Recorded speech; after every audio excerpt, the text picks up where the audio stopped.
Hello and welcome back for another edition of GNAT-TV's In-Depth series.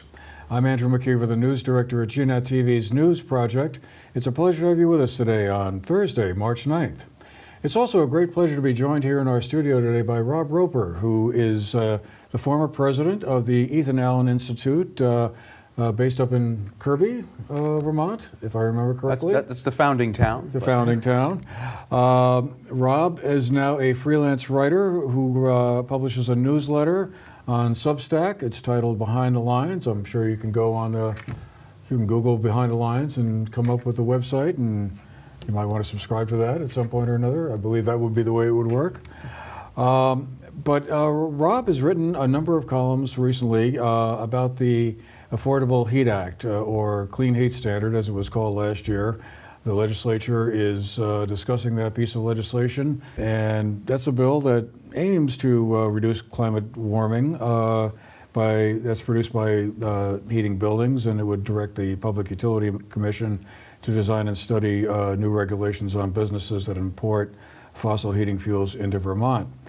It's been a very controversial piece of legislation, a lot of back and forth on it. So Rob is here to give us one point of view on it. Rob, first of all, thank you very much for making the time to come down, long drive down from Stowe. Appreciate you making the time for this conversation. So I guess I just wondered, just to kind of get us started here, what is your take on the bill? The name, the Affordable Heat Act, is extremely ironic because there's nothing affordable about it. And as you were describing the bill, it's supposed to reduce the impacts of climate change, and it will not do that. Vermont is just too small. There's even if we reduced all of our CO2 output by following every prescription in this bill, it's not going to do anything to stop the next tropical storm Irene from hitting. It's not going to change the temperatures from rising if that's what they're going to do anyway. So basically, what the legislature is asking Vermonters to do is totally transform our economy, make it so it's very difficult for people to continue heating their homes in winter the way they've been heating them for a long time.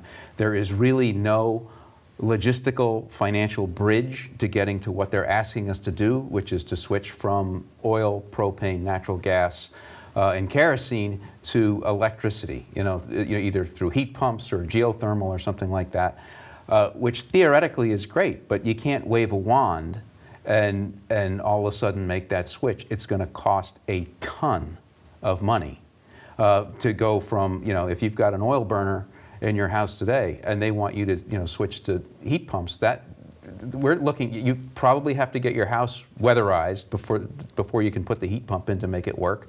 And these transitions the upfront costs are anywhere from $10,000 to $35,000, we've heard from the installers. People don't have that kind of money to put up front. And where are you going to get it?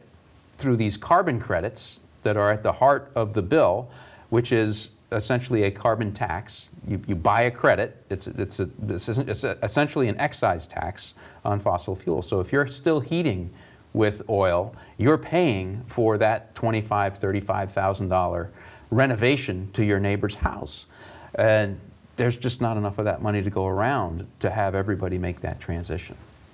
Wouldn't the bill, though, if it passes in roughly its current form, and it's got a way to go. I mean, there's also, I want to talk about this whole piece of how it's going to go first to the Public Utility Commission for some kind of study and analysis, then come back to the legislature for a second review. But I mean, wouldn't the thrust of it tend to encourage companies that currently are in the fuel oil business or distribution of fossil fuels to say, well, maybe before it gets too late, we ought to think about how we can sell heat pumps or install solar panels or transition our business while there's still time before we, Yeah, and a lot of those companies are already doing that because there's a market for them. I'm not here to, dismiss the heat pumps. I mean, it's fine technology. From what I understand, the technology is getting better.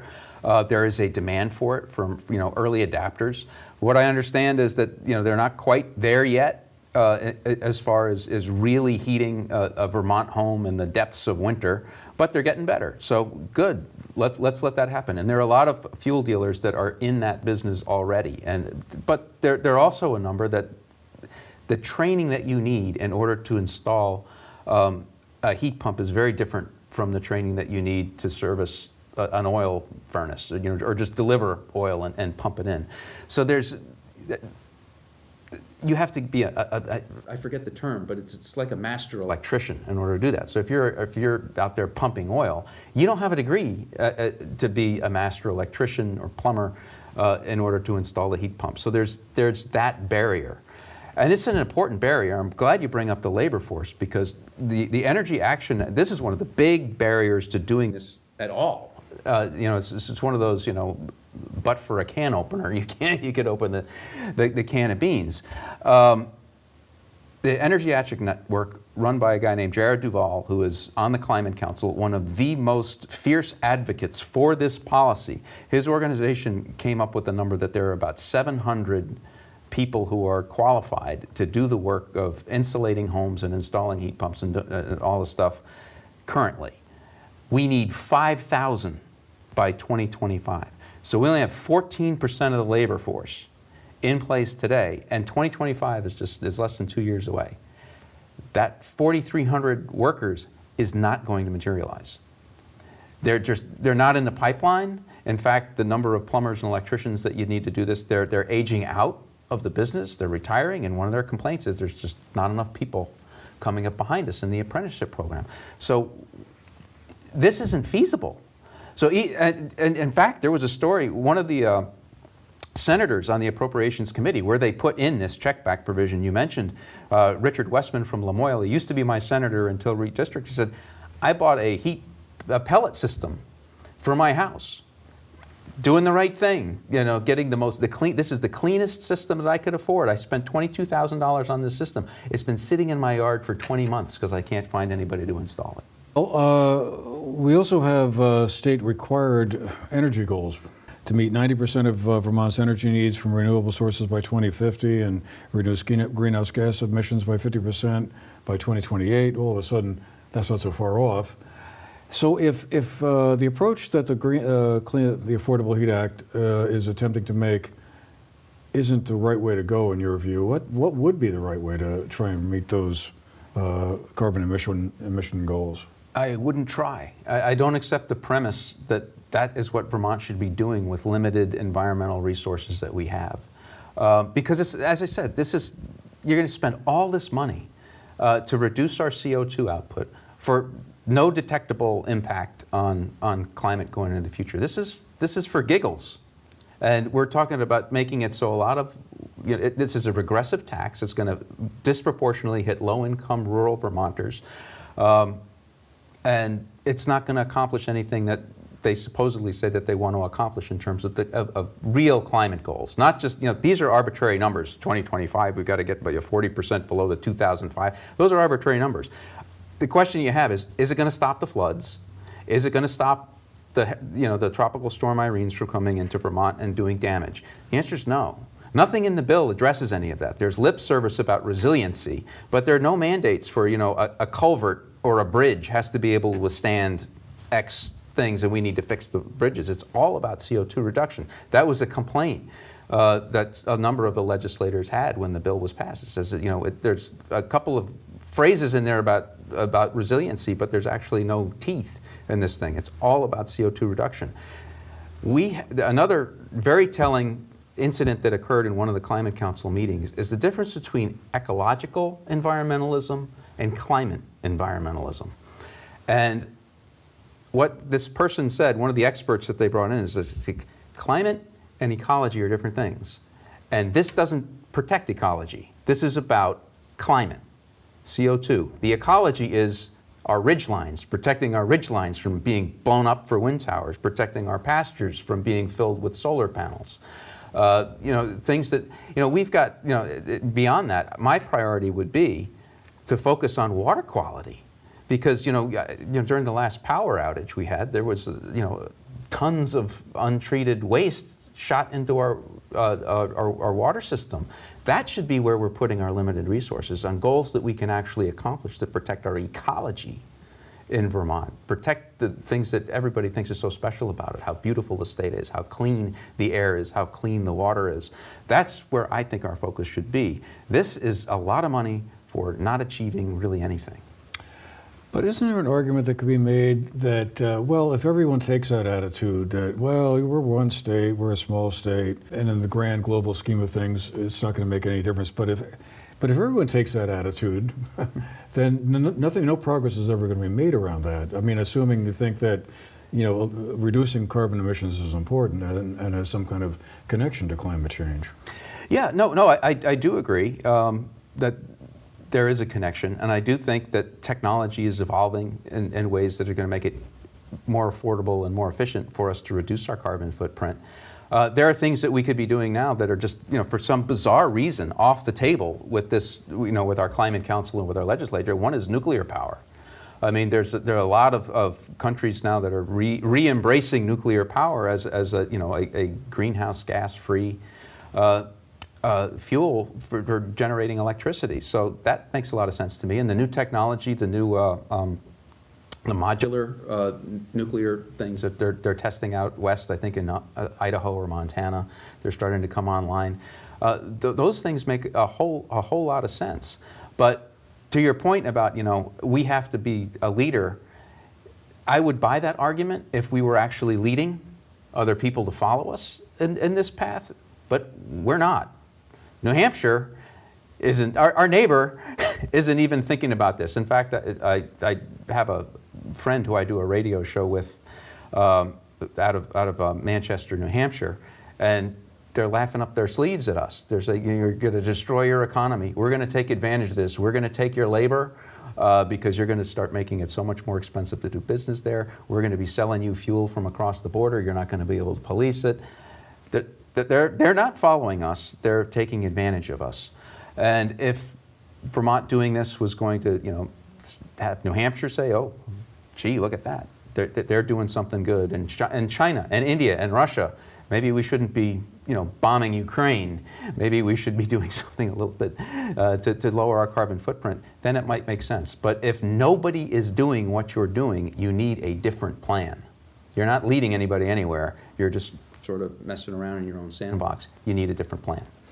But what about the argument then that Vermont imports virtually all of its, not virtually, all of its fossil fuels, and all that money goes out of state? I mean, might there be a case to be made for the fact that, well, if we were buying heat pumps from a distributor located downtown, that money stays in state and helps to build the economy?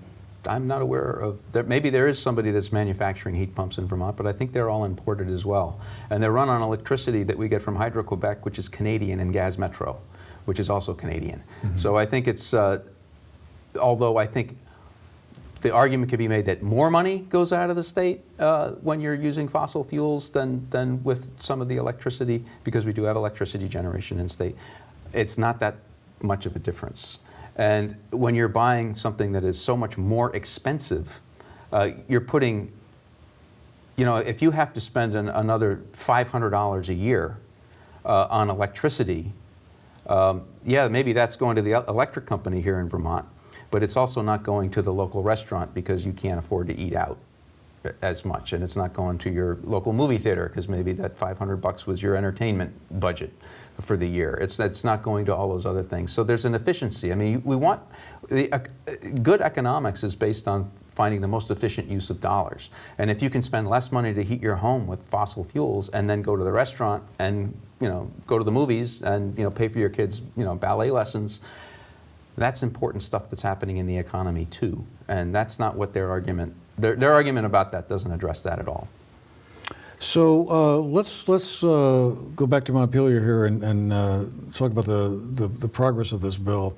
I mean, as I understand it, the idea is that the Public Utility Commission would have 2 years. That'll be a 2-year period where the PUC would review it and come back with recommendations, and then the legislature has to go back and, I presume, pass the bill again, or at least give it an okay or a thumbs up. I know Governor Scott wants to have a full-blown new piece of legislation before he would be willing to go on with that. But doesn't that give the PUC an ample opportunity to say, well, okay, folks, this may sound great, but we've got a problem with the cost that this is going to impose on low and middle income Vermonters, and how are we going to make the price out these carbon credits and all of that. I mean, don't you feel like that would be an opportunity for people who have concerns about this bill to weigh in and say, hey, we can't do it this way because it's going to bankrupt too many people? Well, yes and no. What the check back amendment that the Appropriations Committee put into the bill says that the PUC is going to write the rules over the next, they come back in 2025, January 2025, and the legislature will have to pass legislation approving the rules that the PUC comes up with. But what the current bill would do is, upon passage, as I understand it, is that it would mandate that we have a credit system. So we're not saying, will the credit system work, and the legislature has to come back and say, yeah, this thing is unwieldy and it's never going to work. We're buying that vehicle on day one. Whether that vehicle can traverse Vermont roads is going to be, so it's weird. And I don't trust it. I mean, this is new. This happened literally the week before they broke, is the check back came in. Mm-hmm. So, up until that point, this was just, we're passing this thing, we're going to have a credit system, the PUC is going to figure it out, they're going to start implementing the rules, and there's no check back. Whatever they figure it out, it's going to go to LCAR, the Legislative Rule Committee, which is 8 people that are just going to rubber stamp it. That was the plan up until about a week ago. So the Appropriations Committee put in this check back where they have to come back with rules. But they're coming back for rules on a system that is being implemented now. And that is this carbon credit system. Now, the best definition of the carbon credit system actually came from Senator Dick McCormick when he said it is a Rube Goldberg carbon tax. And he's funny, he's like, I don't understand this. It's a Rube Goldberg, and why don't we just pass, but he said, bite the bullet and pass a simple carbon tax. And I got to give Dick credit. He understood this perfectly. He understood exactly what's going on. All a carbon credit is a carbon tax by another name that is delivered in a way through the Rube Goldberg Byzantine system of, you can earn credits by putting in a heat pump, and I can buy, this guy has to buy the credit from you. It's a carbon tax. They are taxing people who heat their homes with oil, propane, natural gas, and kerosene. And they are redistributing that money to people who are switching to electricity through the businesses that can buy and sell these carbon credits. It is incredibly complicated the way that they've done it. And they should just bite the bullet and pass a carbon tax if that's what they're going to do. Because the PUC, who's coming up with these rules, they didn't want this job. And if, I watched, if people read my column, the reason I'm doing this is because I watch all of these meetings. And the PUC is like, can you do this? They're like, we will do whatever you tell us to do, but we do not want to have to manage a carbon credit system. We would rather have the default delivery agent, they get all the credits, and then we would just regulate them. The way the system is set up and they didn't change this, is that if you put in a heat pump, you get a credit. If I put in a heat pump or weatherize my home, I put insulation in my attic, I can qualify for a credit.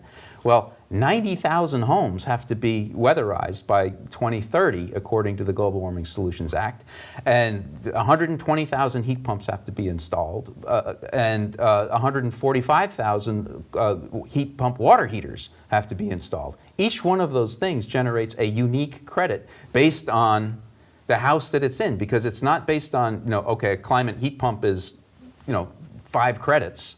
It's how much carbon, how many tons of carbon is that going to eliminate, which depends on how well your house is insulated, how big your house is, how many square feet. So the PUC has now got to verify that all of these events take place, assign a value, a credit value, to all of these things taking place. And then they have to create, which is essentially a monetary exchange, where we can buy and sell on an open market these credits that are being created, and then they have to retire them when they do. That is a bureaucratic quagmire of gargantuan proportions that nobody is really delving into. How is this going to work? Is this even feasible? So they're going to come back, I think, with the rules in 2025. This isn't going to work. But we've still bought into this credit system, And we still have the Global Warming Solutions Act. So whatever rules they have to come back with, it's not like, oh, well, it's going to bankrupt people, so we're not going to do it. We have the Global Warming Solutions Act that says you have to reduce emissions by this much by 2025, 2030, 2060, 2050. That doesn't change. So whatever they do has to meet those goals, even if it bankrupts every one of us, even if it destroys our economy. They are not permitted. They don't have the leeway, which is what Governor Scott wants them to put in there. They don't have the leeway to say it's going to bank everybody, so we're not going to do this. The goal is to reduce it by that much. Whatever we put in place has to reduce it by that much. Nothing else matters. You know, there's another interesting aspect to all of this, which is around biofuels and wood products. And I think your most recent column addressed this about a electric plant up in Burlington that uses wood products. And you pointed out that under the current rules or the rules that might be in place, they wouldn't be able to use wood, and therefore the power plant would not be able to generate the electricity for Burlington. I guess I'm just wondering, though, I mean, my understanding was that there were certain types of biofuels that would be allowed under that system. Wouldn't they be able to simply substitute those biofuels for the wood? Well, that is a real point of contention amongst environmentalist groups.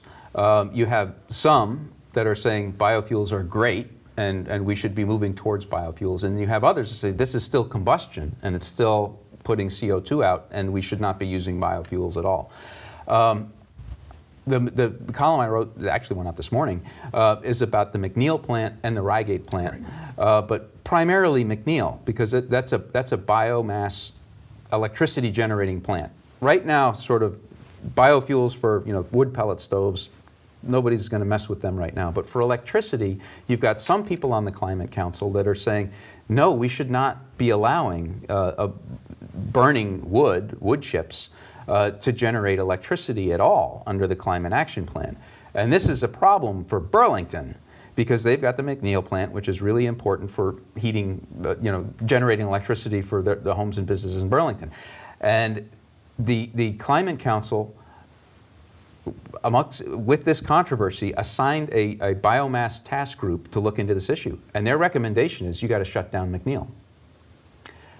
And for almost a year, well, 6 months at least, longer than 6 months, they have been shutting down that task group's ability to present that recommendation to the full council for approval.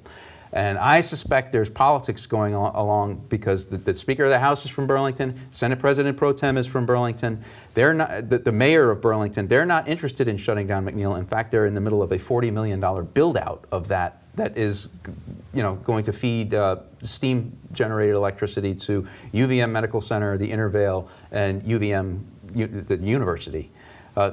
Senate President Pro Tem happens to work for the university. Burlington Electric needs this because they have renewable energy mandates of their own.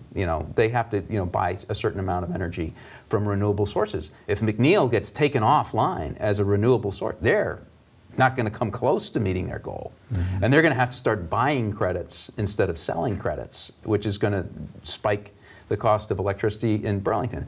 So you look at the science, and I'm not taking sides on this. I have friends on both sides of the issue, and I think it's important that people be able to generate electricity and have power to their homes and businesses. So I'm not going to come out and say I'm against McNeil, but the true environmentalists that I know, they're like, this is not, this plant puts out more carbon in a year than every single vehicle that's on the road in Vermont. And we're allowing it to be called clean energy? This doesn't make any sense. The reason it's being called clean energy is all politics. It's not the science. At least that's the argument from the 350 Vermont, I think, it falls in that camp. Vermonters for a Clean Environment falls in that camp.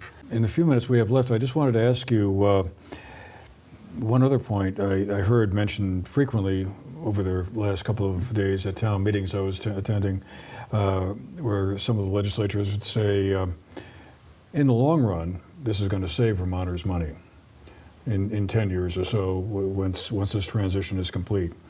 The issue and the problem, as you've discussed today, is navigating over that hurdle to get to that point. But I mean, does it make sense at some point, if a way can be found to assist particularly lower and middle income Vermonters to get to that point, that we want to look in the long run? Sure, and I think that if people see, people weigh the options for how they're going to heat their homes and what kind of car they're going to drive, and they make decisions that best fit their situations. And if changing to a cold climate heat pump system is going to save you money in a time horizon that makes sense for you, you're going to do it. I was talking, Randy Brock, senator from Franklin County, on the floor said, I looked into having a heating system done, and it was the upfront cost. I'm not going to tell you how old I am, but I'm not going to be around to see when this thing starts, paying money back. So should we help lower income people? Yes, I think that there's a role for some of these organizations to help lower income people weatherize their homes so they're tighter and warmer and use less. And if it makes sense to have a heat pump put in or something else, yes, I think we should help people. But we have to ask the question, do we want this to be the focus of our entire economy in Vermont? Because this is billions of dollars. We have an $8 billion budget in Vermont right now. About $3 billion of that is one-time federal money from the IRA and the pandemic spending. About $3 billion more of that, so a total of $6 billion is also federal spending. That is sort of an ongoing thing. And $2 billion is what we raise ourselves. The cost just to do the thermal sector. We haven't even talked about the transportation sector and the agricultural sector that come under the Global Warming Act. This is only a third of what we would have to do and what we would have to spend, is $2 billion over 4 years. That's all the money that we raise now. So a quarter of the money that we currently spend on our economy, we're going to raise that again from this tax base? Is that really what we want to do when schools are in trouble? We have an opioid crisis. I mentioned that the water quality issues that we have to deal with. We have roads to maintain.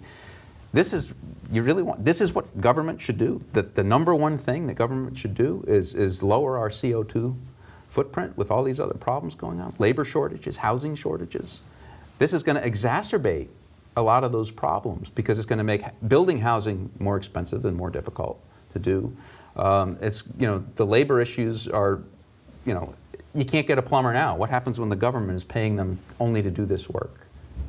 So now we're going to hear another point of view about the Clean Heat Standard or Affordable Heat Act, this time from State Senator Becca White.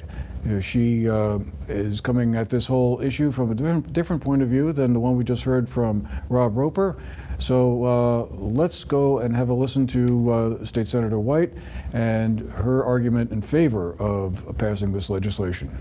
It's also a great pleasure to be joined today by State Senator Rebecca White. She is a state senator from Windsor County. She worked as a community engagement manager for Efficiency Vermont, and when she was 20 years old, ran for a seat on her local select board, served 2 terms there before being elected to the state legislature in 2018 as a state representative. While there, she served on the House Transportation Committee during her 4 years as a state rep before running for the state Senate last year successfully, and is now one of the senators from Windsor County. She is also the co-chair of the Climate Solutions Caucus and the Futures Caucus. Senator White, great to have you with us today. Thank you very much. Hey, thank you, Andrew, so much for having me, and I really appreciate you taking the time to talk about this topic. Oh, absolutely. Yeah, the Affordable Heat Act / Clean Heat Standard is a big topic of conversation, not only in Montpelier, but, around down here, too. Totally. I guess just to get us started, I was wondering if you could sort of give us the broad description of the Act and what it's designed to do. What are we trying to accomplish here with this? Sure, I'm happy to dive right in. So the Affordable Heat Act, or Senate Bill 5, or S5, is a clean heat performance standard bill. So the goal is to help Vermonters transition off of high cost, high price volatility, kind of that roller coaster of fuel prices, while also responding to our need to meet our Global Warming Solutions Act carbon emission reduction requirements.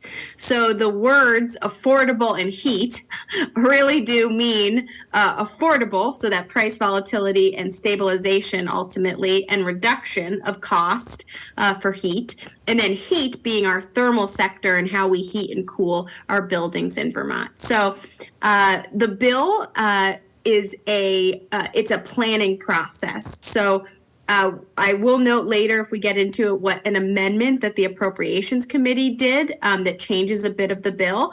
But widely speaking, it is not an implementation of a program. It's setting in motion a rulemaking process in which we establish the Public Utilities Commission to set up a network of tradable credits so that our fossil fuel dealers and obligated parties are moving their customers away from fossil fuels or reducing their overall usage. Yeah. So how is this credit system designed to work? I mean, as I understand it, the obligated parties pay into a program to buy credits, or how does that all happen? Yes. So I'll take a big step back and just note that Vermonters don't necessarily need to know kind of the nitty-gritty details of how the tradable credit market works, but I'm always excited to talk about it. In the same way that I don't necessarily know how the regional greenhouse gas inventory, how all of that tradable credit system works, but what I know is that's reduced my cost for energy as a Vermonter. So that's the bottom line, I would say. And anyone who wants to dive into the details, we certainly can.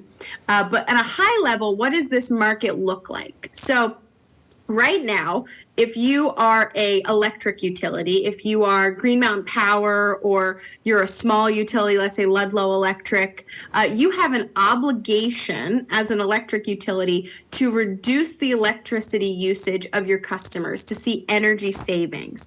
And the way you do that right now is through an efficiency utility or your own efficiency utility, like a Burlington Electric, for example, who has their own efficiency utility. That system has worked extremely well for us reducing our energy as a state. So you might have seen incentives for LED light bulbs or all sorts of other incentives through Efficiency Vermont, for example. That obligation exists right now for our electric utilities, and what we've seen in that sector is deep reductions. Like when we look at the sector of Vermont's economy that is actually reducing carbon emissions, it's our electric utilities and our electric sector, and that's because they're regulated.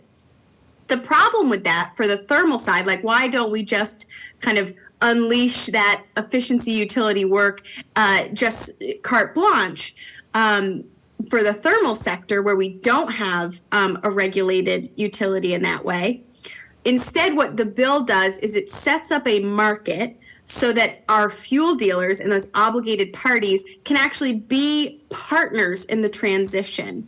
Because what we see is that our fuel dealers, or anyone who is a part of kind of the process of heating and cooling homes right now, it's not that they are it's not that fossil fuels are the best choice for everyone, but instead they need support in helping their workforce transition and helping their customers. So the idea is it creates a market where, while it's technology neutral, the technologies that Vermonters want to use to transition will be greater incentivized, along with folks who are low and moderate income. So it really kind of shifts the transition away from just the wealthiest Vermonters, who right now are switching to cold climate heat pumps and weatherizing their homes and getting modern wood heating, And instead, our fuel dealers and the folks who are obligated parties now get an additional incentive and actually have to prioritize moving low and moderate income Vermonters as a part of the transition.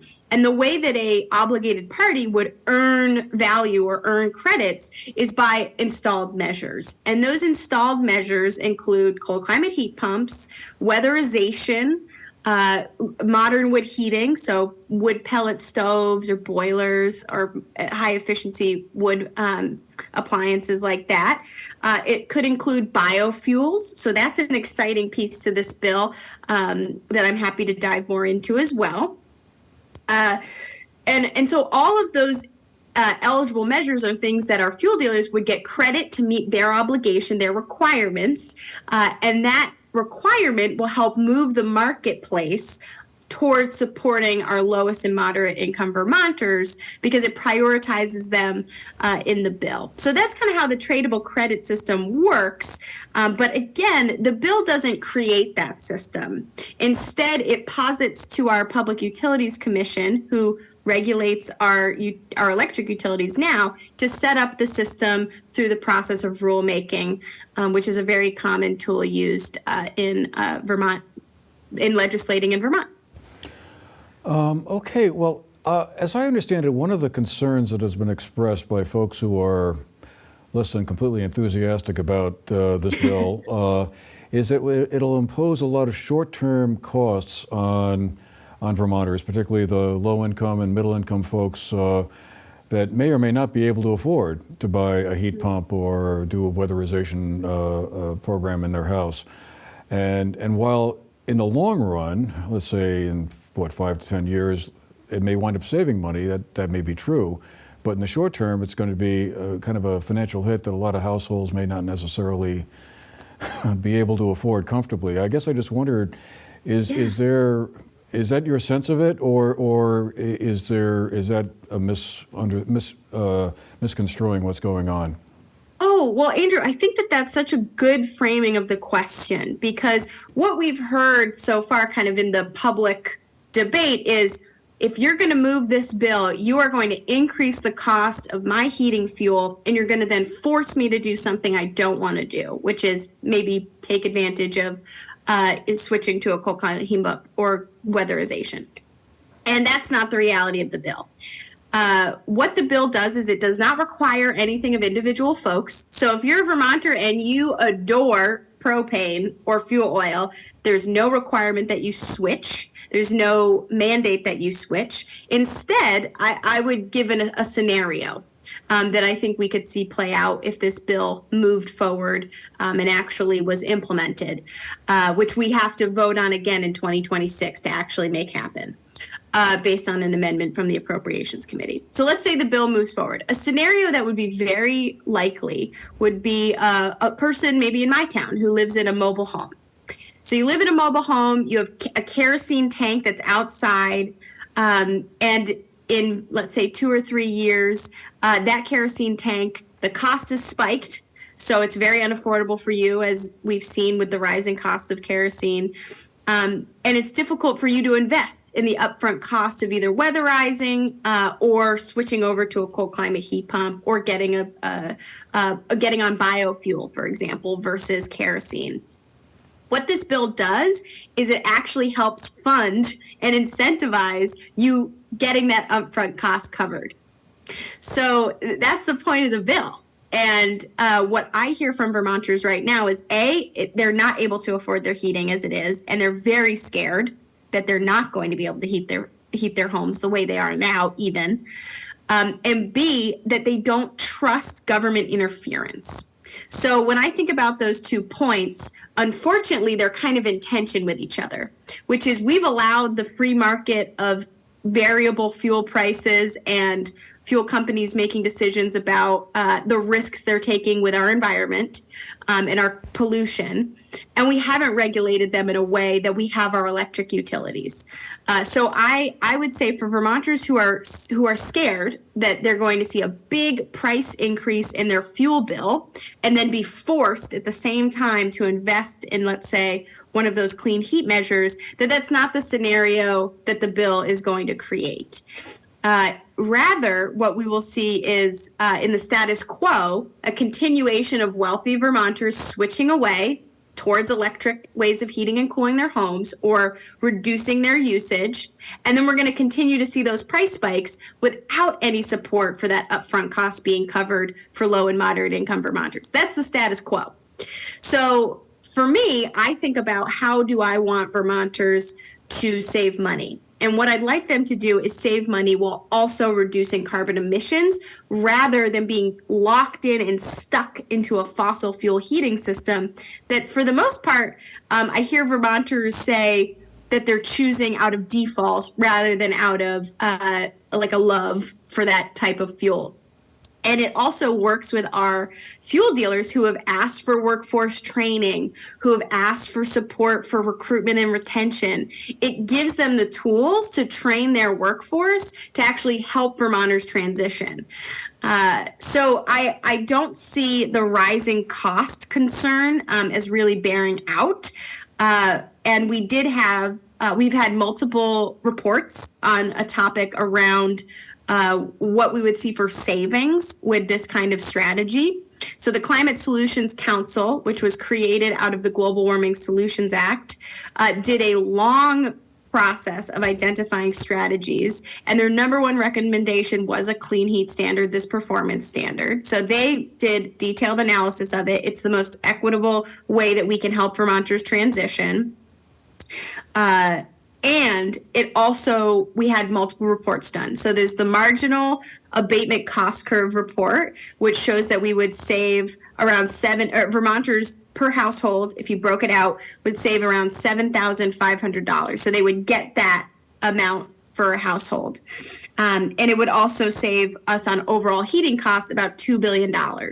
And that's net savings. So that's looking at the cost and looking at the savings. So the goal is to help Vermonters with the upfront cost, which most people cannot afford now, and in the long term see the savings. If Vermonters are hearing claims that this is going to spike their fuel costs, I would say that A, that's not true. We haven't seen that happen with performance standards in other states like Oregon. What they saw was a 1 cent increase in fossil fuel per gallon, I will say that, but a 7-cent decrease in biofuel cost. So it also opens up a biofuel market. So if you're someone who wants to reduce your carbon, but you have invested in a furnace or a boiler, that could be your alternative. And then the second thing, the B to that, is the cost analysis that we got back of the envelope from Secretary Moore. And all of her statements, she has since said, or all of her statements she said giving testimony were, if you disagree with this, so do I. This is a back of the envelope number. And while she's kind of doubled down on the number of the 70 cents increase, we've had extensive testimony to show us and debunk that back of the envelope number using reports that the Agency of Natural Resources did themselves. Because the way that she got to that number, two of the problems were that she made it so that the implemented measures, like if we did all of the measures, we would be funding them at 90 to 100%. So everyone would be getting a free installed measure, which is not how incentives work. If you're a Vermonter who can afford to do these projects, we're not going to give you 90 to 100% of the cost covered. That doesn't make sense. So that's already a much larger pot of cost than the reality. It didn't take into account the federal money, which we expect 1/3 of the cost of this implementation would be covered through federal money that we already have.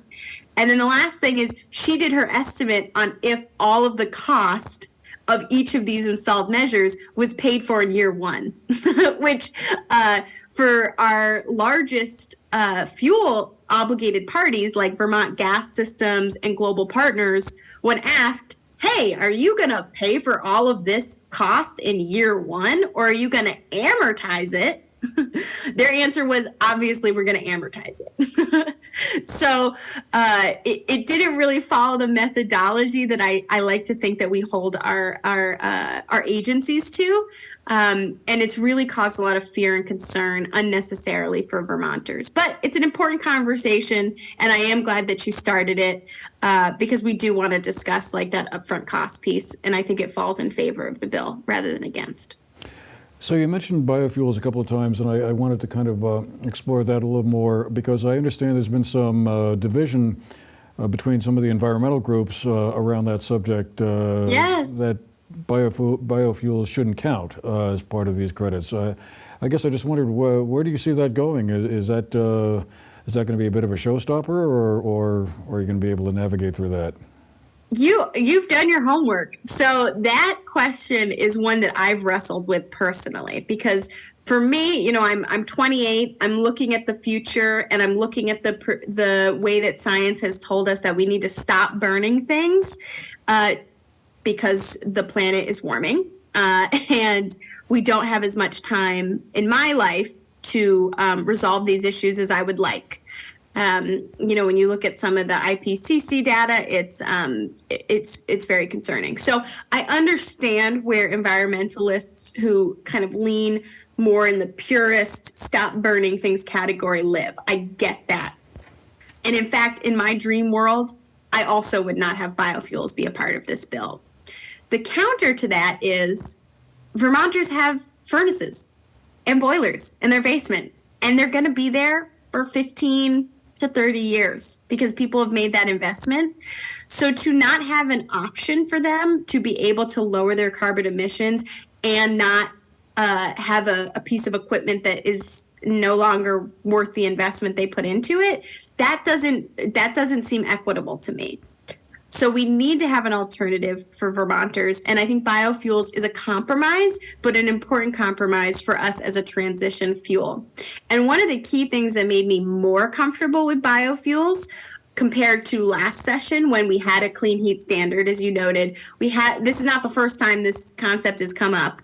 We had a bill passed last session and lose a veto override by one vote.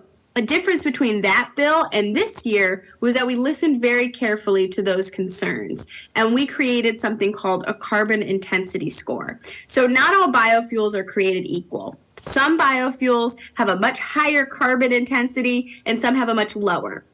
And that can be because of transportation of that fuel, where it originates, what are the emissions made to create the product. So a biofuel with a higher carbon intensity score will get less value than one with a lower carbon intensity score. So that makes me feel better because it means that our obligated parties will be relying on moving Vermonters towards the lower carbon intensity biofuels. And then an additional piece to the bill is that biofuels are tapered down over time. So the amount that you can get in credit as an obligated party goes down over time in terms of biofuels. So it's not something that a Vermonter would be seeing as a long-term strategy, but rather over time you can use it as we start to transition away, but it's not going to be the thing that you rely on moving forward. So I think that addresses, from what I've heard, the majority of environmental groups who have concerns on this topic. But there's still some diehard folks who I love, and I love that they're pushing us on it. But it's a compromise that I think will be more equitable in the long run. But I guess I just wondered, do you think this is likely to make someone who's currently in the fuel oil distribution business think, okay, I see the handwriting on the wall here. Before it's too late, maybe I should start, shifting my business model a little bit and be a heat pump installer or a solar installer. Is there enough incentive in this bill to, let's say, to take that, hypothetical oil dealer and say, well, in 5 or 10 years, I ought to be, moving out of this and into weatherization or heat pumps or whatever. Or is there a language in the bill to that effect? Totally. So you've really framed it up very well, which is I personally see our fuel dealers as unsung heroes in our communities. I grew up, so I'm from Wilder, Vermont. I live in White River Junction now. I see a Coda and Coda truck pass my home multiple times a day. And I respect the work that they do because I like to be warm. And I have had experiences growing up where fuel dealers in particular were very kind in the way that they allowed my family to still get heat at times when we could not afford to cover the cost of that heat. So I understand very deeply the way that our fuel dealers are integrated into our communities and need to continue to have a job that supports how Vermonters heat their home. So that's a key piece for me. They're not an enemy. In fact, they're core to the solution. That's why I support a tradable credit market, so that they can participate. But to your question about, are they seeing the writing on the wall? Are they making the switch? 3 out of 5 Vermont fuel dealers right now install a installable measure that we have, so that's in the bill. And for most of those, it's cold climate heat pumps. 3 out of 5 right now have already diversified their business. A 4/5 of that, when asked, are planning to switch or make a transition towards that business in the next year. So that leaves that 1/5 who has not necessarily started the move. And I look at that 1/5 as our opportunity, as the folks who we can actually give resources and incentives to either go towards biofuel, if that's, if they want to just stick straight to the kind of delivery of fuel model, or to help them train their workforce. Because the truth is, we're going to get off fossil fuels either by disaster, meaning the prices are so high Vermonters can't afford to heat their homes and they're choosing to not heat their homes, or to rely on government or to use government subsidization, or we're going to transition through design. And so this is a design to help those workers who are delivering fuel and doing great work to start to get a way to move to a different trades-based job. And one thing I will point out, you noted, could they install solar? Is that a move they could make? Solar isn't a part of this bill. There's not this is not an installed measure. In a dream world, you would switch to a electric way of heating and cooling your home, and then you would offset that with installing something that generates power. But that's not something that's an eligible measure in this bill. So the bill has passed the Senate. It's now going over to the House.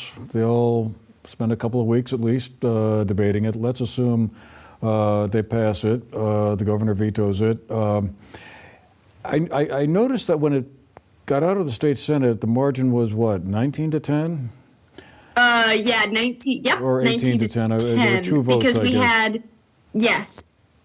Keep going. I think I know where you're going with this. Well, that's not a 2/3 majority, right? You'd need 20 votes in the state Senate to override the governor's veto, assuming over in the House with a different composition of party representation this term as opposed to last. So, is it going to override? Are they going to go to the state Senate and get stuck there? Oh, so Andrew, you brought up a point that I think for a lot of Vermonters, you went, wait, yeah, 19 votes. What happened? We need 20 to override. I'll note that when we were on the floor, Phil Baruth, who is the Senate pro tem, was acting as president pro tempore and actually speaking from the podium. So normally he would have a vote. So that's why when you say 19-10, I had to think a little bit because we were missing one person, which is Phil Baruth, our Senate pro tem. If Phil is not at the podium and is a traditional voting member, which means the lieutenant governor is at the podium, he was away during the week, so that was why he wasn't there. We would have had 20. Okay. So that's one thing. I would also say that there is a bit of a cultural difference in the legislature between voting on a bill and voting for a veto override. It's what I've learned is historically, if you don't support a bill on the first vote, that doesn't necessarily mean you don't support it on a veto override, because you're not necessarily saying, I love everything about this bill, but instead you're voting for a veto override to say that the will of the legislature should be above that of the will of the executive branch. So I think we might see some shifting even on that front. And I know I'll be spending time talking to colleagues in the Senate who ultimately did not vote for the bill, but giving them additional information to help them understand why this veto override vote, if it comes, would be something that would be beneficial for them to support. And then on the House side, I mean, you're right. You know, we got a whole new, we got so many new people. Both bodies do. So it's going to take a lot of effort to educate and inform House members on what the bill entails. And they're going to have a lot of time in House Natural Resources to dig through the details and put their stamp on it.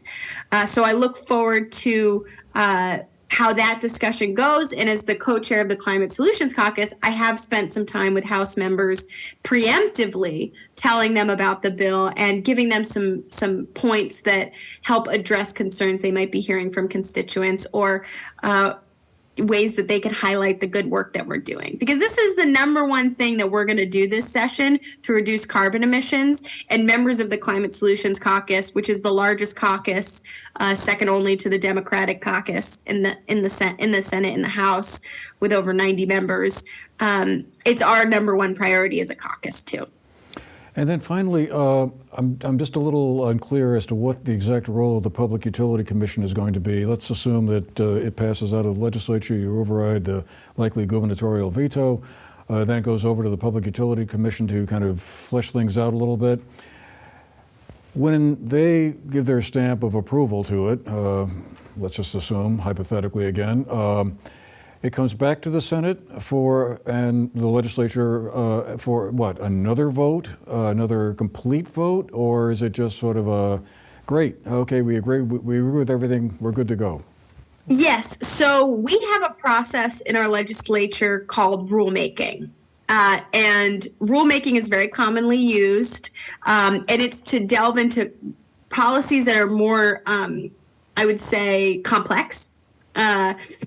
And need more time. So the bill actually starts that rulemaking process with LCAR, which is our Legislative Committee on Rules. That, with the Public Utilities Commission, is a process that the bill endeavors to create blueprints. So it really creates blueprints for what the program could look like prior to the appropriations amendment, which is where I think some of the kind of disconnect between what the bill was doing and now what it is doing has come up, is now, instead of having just so we had 4 reports that were required during that process, including an in-depth economic analysis, fiscal analysis, so answering those nitty-gritty questions of what is this going to do, and B, an environmental analysis. Those things were already a part of the bill. We had the 4 checkback reports required in the bill. We also have an additional A&R report that's going to be live this summer that will be a part of that. All of that was already in the bill. And what it had before the amendment that appropriations brought was that it was the legislature kind of looked at it, and we could make changes, obviously, but we didn't require another bill to come out. It would implement in 2026. Now, there is a full vote. There is the whole process again with a bill again in 2026. So for me, I respect that the Appropriations Committee put forward that amendment. I did support it, although I think it is an unnecessary step, because we have all of the pieces in place where if there was something that we felt wasn't working in the bill or through the rulemaking process, we could have addressed through traditional legislating. But I understand that this is new and this is bold, and Vermonters who are wary of making bold change are trying to do it in a more incremental way. So I respect that move. What makes me scared is that we as Vermonters need to meet our 2030 Global Warming Solutions Act requirements. And I worry that elongating the process even further will make it harder for us to meet those goals, those requirements, and in fact could delay our ability to actually have a substantial impact on the rising costs for Vermonters. So I have tension with it, but I respect the Appropriations Committee, and I think that they did their due diligence by introducing the amendment. Thank you again, Senator Becca White. Really appreciate your time. Okay, well, thanks to all of you for watching. Hope you found our program interesting, and thank you for sharing part of your day with us. We'll see you again the next time. Take care.